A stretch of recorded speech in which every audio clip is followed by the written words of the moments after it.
Hello, everyone, and welcome to episode number 64 of A Yank on the Footy. I'm Craig Wessels from Sandusky, Ohio, and I'm glad that you're listening. In this episode, which I recorded a couple of weeks ago, I had the great opportunity to talk again with longtime Blues supporter and the host of the Blue Abroad podcast and YouTube channel, and one of the best AFL Evolution 2 players on the planet, Mr. Terry Dehghani. It's great to talk to Terry again to touch on the actions of the Blues during the trade period, to get his thoughts on them, see what he thinks, and where he sees the Blues going forward and what expectations are now that they're in the basically fifth year of their 5-year plan, as he'll be talking about. But before we dive into the discussion, ladies and gents, I wanted to let you know and remind you that I did open up the store page for the podcast on Redbubble. I have a link to that in the show notes if you are at all interested in checking that out. I have a few items that are up there right now. In terms of the designs, I'm looking at getting a couple of other ones made. I'm having one revised, so I can go ahead and put that one back up there again as well. One of the great things about Redbubble is that they print all over the world. So if you happen to be in Australia and you order something, they'll create the product right there, so you should have it within a couple of days if you're at all interested. Would love for you to check it out. Any of the money that comes in is going to go right back into the podcast to help make it better, to improve equipment, to allow me to make this a better podcast than it is. I don't want to be so bold as to say even better, because that would be implying that it's already better to begin with. And, well, that's up for you to decide. I think I'm doing an all right job, and I'm enjoying talking to the people that I'm talking to. But if you're still listening and you're coming back and you're hopefully sharing it with your friends, then you must think it's okay as well. So thanks a bunch. Now, just a reminder, I do have coming up in about 3.5 weeks the first year anniversary of the podcast, and that's on the 29th of December. So my goal for this year, and I kind of came up with this goal in May, June of this year, during the time which we were pretty much restricted as far as where we were going, that type of thing, and I was watching a lot of footy. My thought was, you know what, my goal, I want to get to 10,000 downloads in the first year, and I'm getting close. At this point in time, I'm less than 400 downloads away from that 10,000 goal. So if you're listening, I truly appreciate you listening, and I would really appreciate it if you would post a link to the podcast on your social media if you like it. Share it with your friends. Tell them about this rather strange American who's fallen in love with your game. And if you're listening and it's your first time listening, I truly appreciate you sharing this game with me and with my fellow Americans who have fallen in love with it, because I'm not alone. There are thousands upon thousands of us who have fallen in love with this game and support every club in the competition. So, like I said, ladies and gentlemen, sit back and enjoy the discussion that I have recently had with Terry Dehghani. He has some great insight on the Blues and where they're headed, and I think you'll enjoy it. All right, ladies and gentlemen, I'm thrilled to have my next guest on, and he was kind enough to join me way back in episode 16, back in April of this year. This is Terry Dehghani, who is the host of the Blue Abroad podcast and the YouTube channel, and he's a huge Carlton supporter, and I wanted to bring him on and talk about the Carlton Blues trade period and off season, and maybe look a little bit ahead at the draft and see what he thinks is going on. So Terry, thanks for coming on. It's great to have you on again. Mate, it's great to be here again. It's great to see that the podcast is doing well, and I'm actually really happy. I'm really happy for you to see that we're in the latter part of the year, and we're still kicking strongly. Exactly. Yeah, I have my first anniversary, hopefully of many, coming up at the end of next month. So, yeah, it's been a lot of fun. It's been crazy trying to figure out content and such, but I'm having a blast with it. So, first of all, I have to ask you, now that you've played it for a few months, what are your impressions of AFL Evolution 2? I must say overall, it was a big win for me. It's a competent game. I think the previous versions of the AFL games have been exciting, but ultimately, when you play NBA 2K or you play FIFA, it's never really going to be able to live up to that expectation. But I think they did a really good job of AFL Evolution 2. And the thing for me is I hope that they just continue to make a new game every year, rather than wait a few years to get the next version. Because there's obviously improvements to be made, but having said that, I did enjoy the gameplay. Okay. Yeah, and if you've not played the game or you want to see what it looks like, if you're here in the States, he's got several videos up on his YouTube channel, and it's been kind of fun to watch that stuff vicariously since I don't have a gaming system, and my wife has said in no uncertain terms, "You're not getting one." She said, "You're 57, you don't need one," and that's probably true. So you haven't been able to ring her into allowing you to get one. No, I haven't, but I just remembered what I was going to tell you before. I am actually getting ready to start introducing some merchandise for the podcast as well. I had some stuff created, and one of my students that I had last year created some designs for me.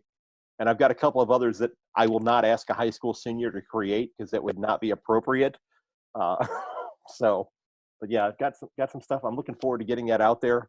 But I just would not feel right asking her to say, "Hey, could you create this?" It just would be very, very awkward, and it just would not be appropriate at all. So, are you, as a Blues supporter, are you happy with the end of the trade period in terms of what they got accomplished? Absolutely. I think, we've been to the draft heavily to the draft for the last 5 years. And, the club announced a 5-year plan 5 years ago about what they were going to do with the list. And it was good that, now we're entering into the 6th year. We're finally at a stage where we can start bringing in some established players. I think over the last 3 years in particular, we haven't been able to just land good senior players onto the list. So we've gone to the draft and continued to bring in young talent to develop. So to have 2 guys that we've now recruited from other sides to come into the team, and I mean, we're talking about 2 guys who will be, top 10 players for the club. I think it's very exciting, and it's also exciting to get to trade deadline day without having to worry because all of our business was already finished. So yeah, I'm very happy. Oh, that's a good point. Yeah, because as we were talking off air, the Pies were still figuring things out right as the trade deadline came about. They brought over Zach Williams from GWS. They let's be honest, they kind of helped out the Cats with the Fogarty trade. Sending pick 30 over there so we could bring in Sean Higgins. And the big get for your club, and again, you traded out, you gave up pick 8 and 87, but you got a couple picks back, was getting Adam Saad, and he's a dynamic player. He's if you're an American fan and you're watching the game or you're starting to follow the game, the best way I can describe him is kind of being like a lockdown cornerback in the NFL that doesn't allow the receiver to make catches. He's a really good defender, and if he's defending you, you're not going to score much that game. And he just runs and runs and runs. Yeah, I mean, he that's exactly right. And the thing with our side over the last few years is we can get a little stagnant with the way we move the ball. If we have other teams that are pressing up high, right, we haven't quite got that class to kick the ball out of congestion. Whereas you bring in someone like Adam Saad and you don't need to kick it out of congestion because he's just going to run around everybody and create angles, and those angles will then create space for other players, and he really will unlock the way we move the ball next year and for years to come. I think that's terrific for them, and I think you probably expect at this point in time that Carlton to be playing finals next year.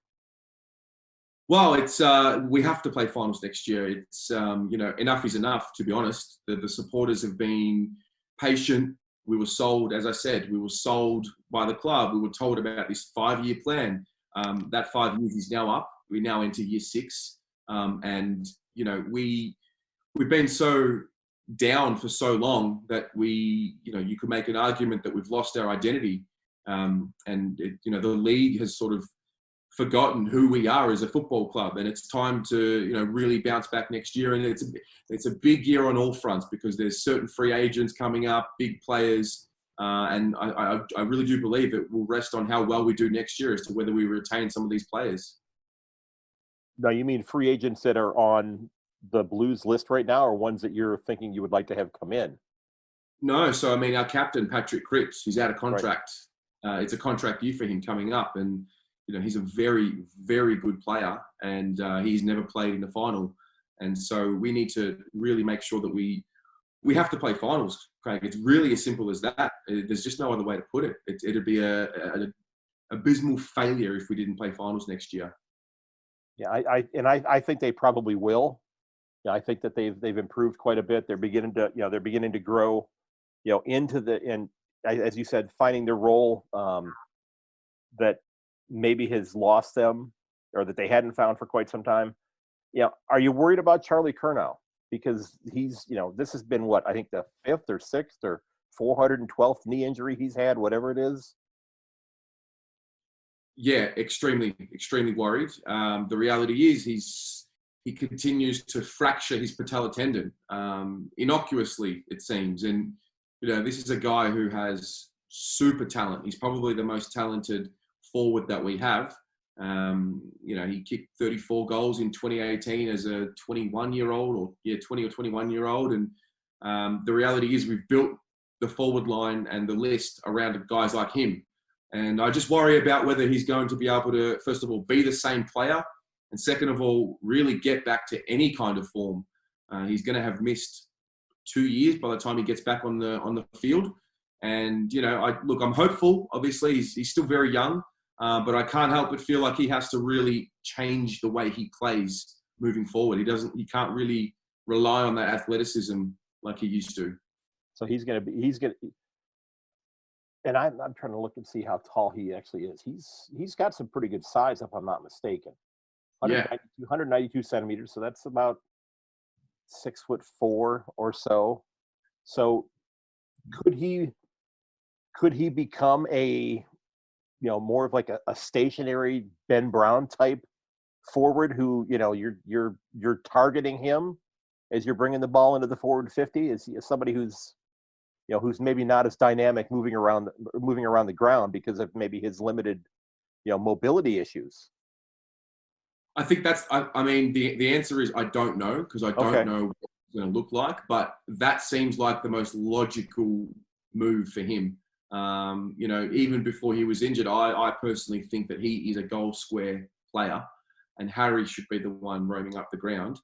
But just because Charlie's so fit and his endurance is elite, it's natural that you want to try and utilize him wherever you can. But I think for next year and whenever we do see him play, if we do, I think that is the move. Yeah. And I'm just looking here. He's only 23. That's just, and he's had that many setbacks, and just, and again, that's where I still have to remind myself that young men are playing this game at the highest level at age 19. I mean, that's still something that, as an American, we have to get used to, because that doesn't happen in the NFL. It happens on rare occasions in the NBA. Happens even more rarely in Major League Baseball, because it's usually a few years in the minor leagues before they get up to that level. So again, overall, you're pretty much satisfied with what they've done and where the list is right now, because they've got 3 picks in the draft. They're not, you got 38, 48, and 78, because I think they wanted to make sure it was easy to keep track of when they're going to be picking. Just let's stick an 8 at the end of every pick.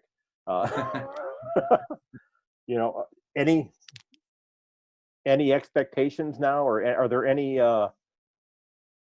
And I guess I should probably ask this, because you've been following the game a lot longer than I have. Now that the trade period is done, if Carlton still has spots on their list that are available, if there are players that have been delisted, that have not been signed, is this a point in time where they're still able to just go out and add those players to their list and sign them to contracts? Okay. Yeah, that's right. There's a period where the delisted free agents will become available. Okay. There's the preseason draft, which we have I believe it's pick 8. Okay. I think there are a few players on the market that we could bring into the club, who, for whatever reason, it hasn't worked at their current club. And I mean, I personally think there's still a few players on the list that need to go. So I think there is another layer of change that needs to be made. However, I think, for me, you pick 22 players every week. For me, from what I've seen, the best teams have a squad of basically 30 who on any given day could play. And that's really what we need to be building. And how close to that 30 do you think you guys are? I think we're at 28, 29. Okay. Yeah. Now, if there was, is there a delisted player right now that you can think of that you think would be a good fit for the Blues? I mean, I wouldn't mind having a look at someone like a Majak Dor. Super talented, athletic, really started to show some really good signs as a defender. Mm-hmm. And I think that is a position where we need to start being proactive now, because in 3 years' time, that will be a need. We have a very, very solid defensive 6 or 7. However, the key position players, we have, Jacob Wiedering, who's still very young and just about to hit his prime. We have Liam Jones, who's, entering his 29 in February. So, by the time he's 31 or 32, you might need to start thinking about who's the replacement. So I think someone like a Majak Dor, potentially somebody like a Mason Wood, who played for North Melbourne as a forward. And really the only reason I say his name is because of the uncertainty with Charlie Curnow. Okay. Makes sense. So, and one other thing, while I've got you here, you talked about how the Blues have spent the last 4 or 5 years, working the draft and adding players through the draft that way. I've not followed the draft as closely as as people who've grown up in this, but does it tend to be like an all or nothing proposition for clubs where they say, we've got to add as many young players to our list as we possibly can at this point in time, rather than trying to bring in anybody that's that's a little bit more experienced, a little bit more of a seasoned veteran, that sort of thing? Do they tend to trade out the picks like Geelong did, where we're going to bring in this guy here, so we're going to go ahead and basically get rid of our entire draft? Pretty much. I mean, when you're a team like Geelong, Hawthorn, Richmond, and you reach the pinnacle, you reach the top, it then just becomes about topping up every year, and they have the flexibility to do that. It also helps that these teams have champion players who are in the peak prime of their careers.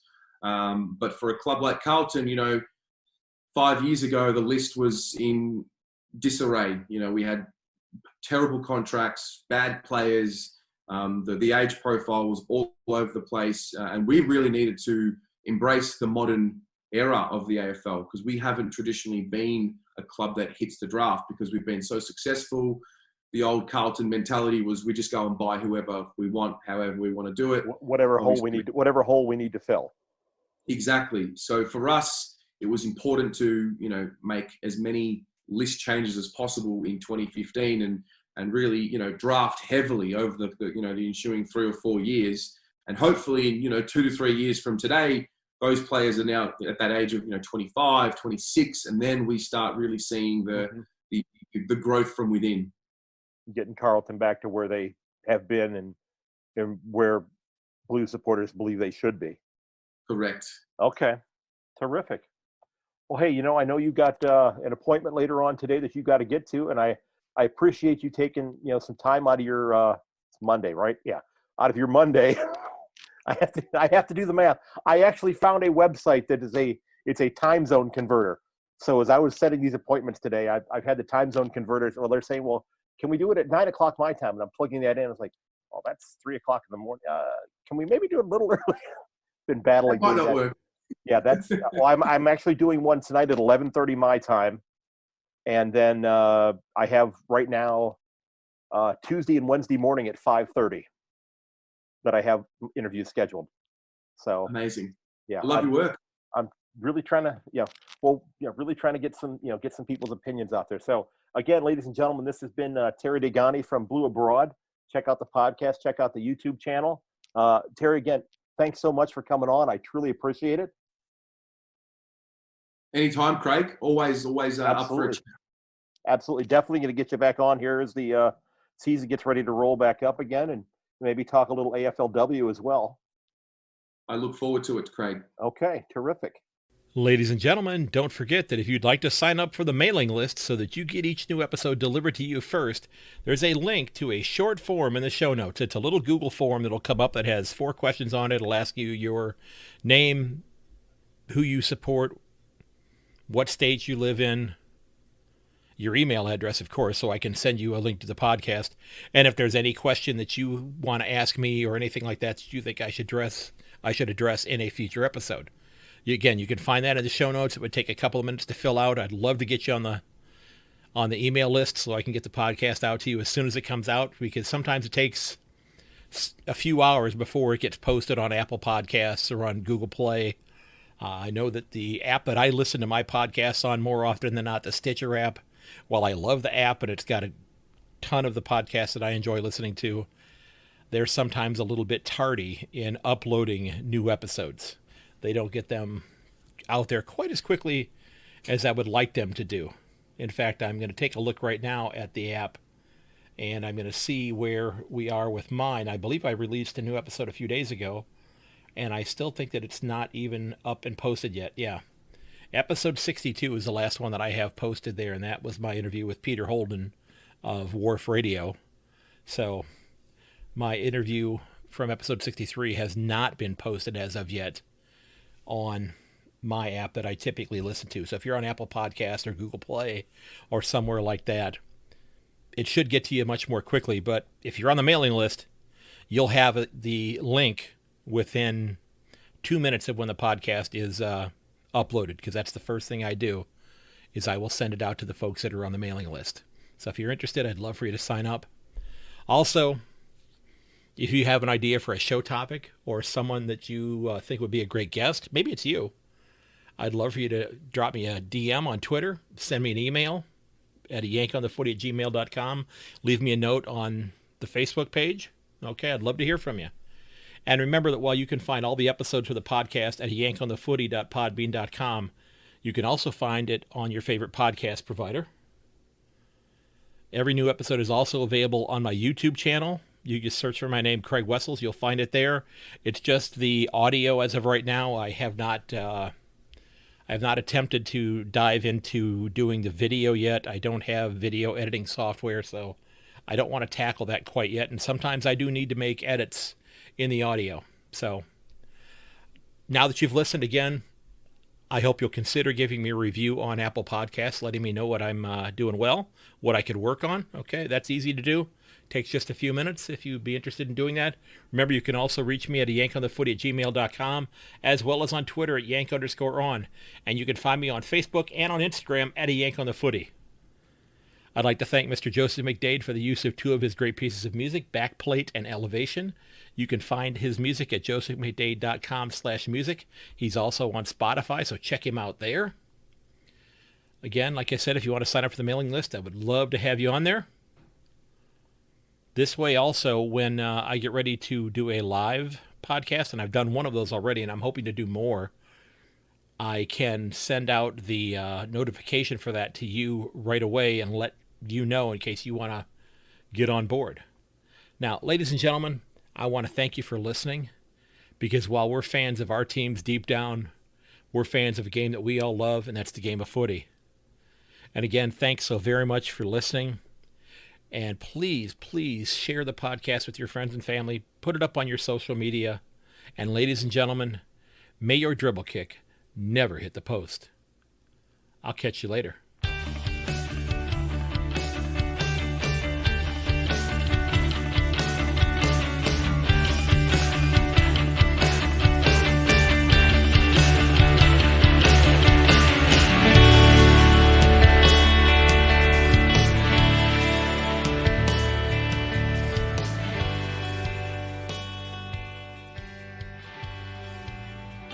This has been episode number 64 of A Yank on the Footy, my discussion with Blues supporter and Blue Abroad host Terry Dehghani.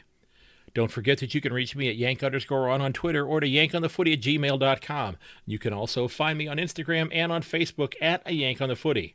Again, ladies and gentlemen, thanks so very much for listening, and please consider sharing the podcast with your friends and family. And until next time, goodbye.